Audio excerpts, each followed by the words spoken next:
You know, we all tend to think that a property deed is the final word, right?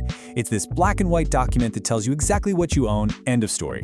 But what happens when decades of unwritten history of just daily life go head-to-head with the ink on a page?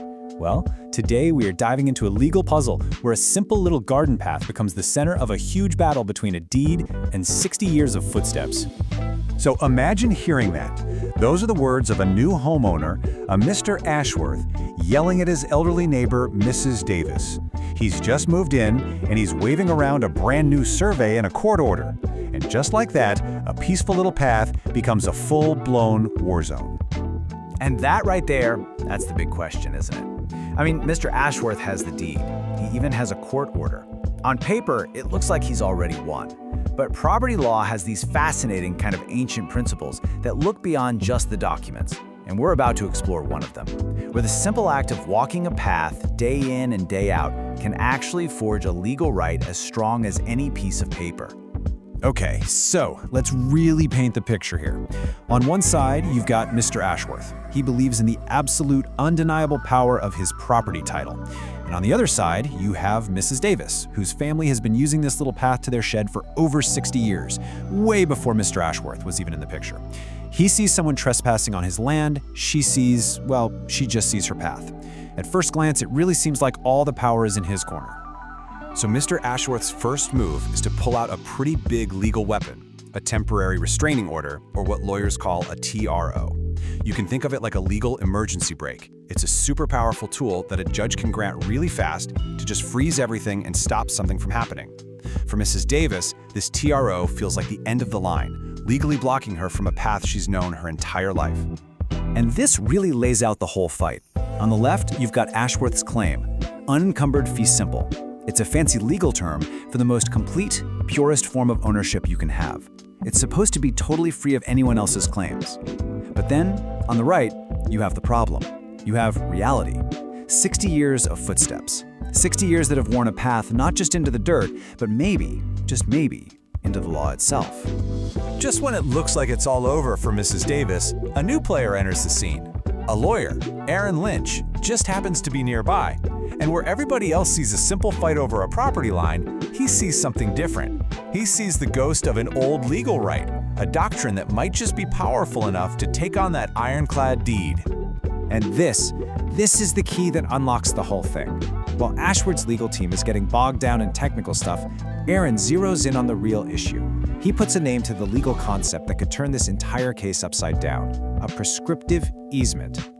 So what in the world is a prescriptive easement? It's actually a pretty wild idea. It's basically a right that you earn, not one that's given to you.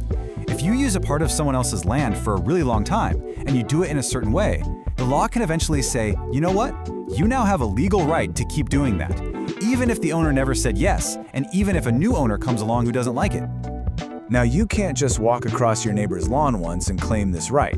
To prove it, in Virginia, where this story takes place, Aaron has to check 4 specific boxes. The use had to be adverse, which just means without permission. It had to be notorious, so open and obvious that you couldn't miss it. It had to be continuous, meaning uninterrupted, and exclusive for that specific purpose. It's a pretty high bar to clear. And here's the magic number, the key ingredient, 20 years. In Virginia, that's how long the use has to go on. Well, remember, Mrs. Davis's family had been using that path for 60 years, 3 times what the law requires. That clock had been ticking for decades, long before Mr. Ashworth ever even saw the property. All right, so now we're heading to the courtroom.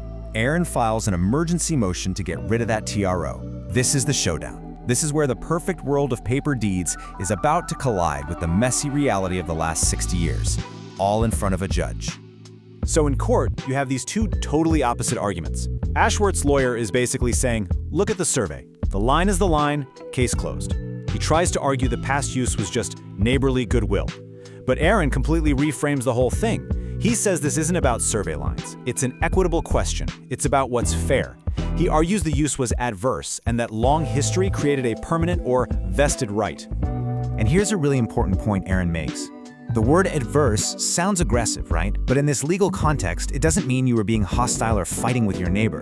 It just means you were using the path without their explicit permission. And that lack of permission is what acts as a signal, as legal notice to the owner, that hey, someone is acting like they have a right to be here.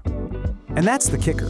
For 60 years, the previous owners saw the Davis family using that path. They knew it was happening. They could have stopped it at any time. They could have put up a fence or a sign or even just given them formal permission, which, funny enough, would have stopped the adverse clock from ticking. But they did nothing. And that inaction, that silence, is what allowed this use to slowly harden into a real legal right. So once that 20-year clock ran out years and years ago, the easement became what's called a vested property right. It's not just a habit anymore, it's a legally protected interest that's now attached to the land itself. It's become part of the property's legal DNA.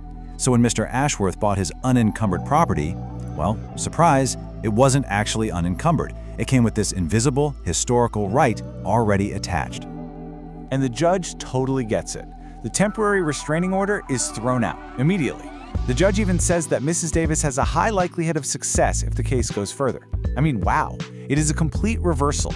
The immediate threat is gone, and the entire power dynamic has just flipped on its head. So, let's just recap. How did 60 years of footsteps manage to beat an ironclad deed? Well, first, the use went on for way longer than the required 20 years. Second, it was legally adverse simply because it was never officially permitted. Third, the old owners knew and did nothing, which allowed the right to become permanent and vested. And at the end of the day, the judge decided that while a survey shows you the hard lines, the law also has to look at equity, at the fairness, and the actual history of what happened on the ground.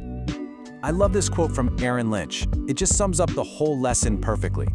A deed is what the owner says they own. An easement is what the neighbor proves they need. A deed is powerful, for sure, but it isn't always the whole story. Sometimes, the real lived experience of a neighbor, proven over time, can carve out a right that even a deed has to bow to. And that kind of leaves us with a final thought, doesn't it? This story was about a garden path, but the principle behind it is everywhere. It makes you wonder, what other shortcuts or shared driveways or little paths exist in our own lives? Not because of some document, but just because of decades of silent, uninterrupted use. What other unwritten histories are hidden in the landscapes right outside our own doors?